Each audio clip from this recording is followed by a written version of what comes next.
What was it like? I mean, you were dealing with these issues within the caucus, and then from your own party, you were getting, probably to put it mildly, some pushback or some social media comments. But I think, if I remember correctly, you said you've been threatened,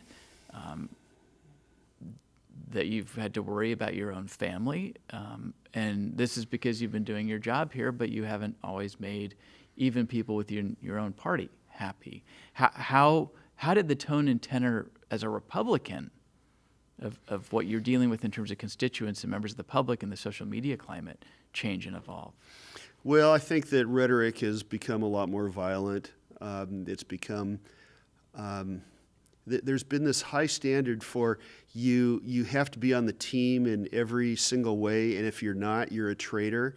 And I think one thing that I've learned, and I don't think this is the least bit unique to Republicans, there's conflict with the other side, but when the idea of traitorous behavior or you haven't been loyal to your own side, although that's open to all kinds of interpretation. That's when people seem to become the most angry, sometimes unhinged, and Republicans have experienced that, and I think we're seeing that now in a different way for Democrats, and I've actually reached out and called Democratic colleagues who I'm concerned about because I know that they've been under attack. And I think in some ways that has been way worse than anything that I got.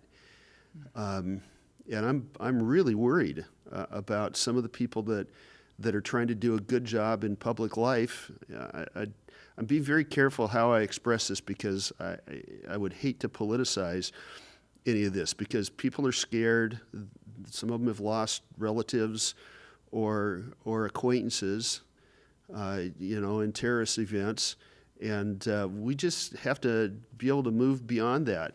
But let me say one other thing too. We're way past the point when me preaching a sermon about this is going to make any difference. One of the things that I guess I learned as minority leader is in today's world you don't have very much political power in the minority, but the one thing that you can really control is you can be the best example that you possibly can.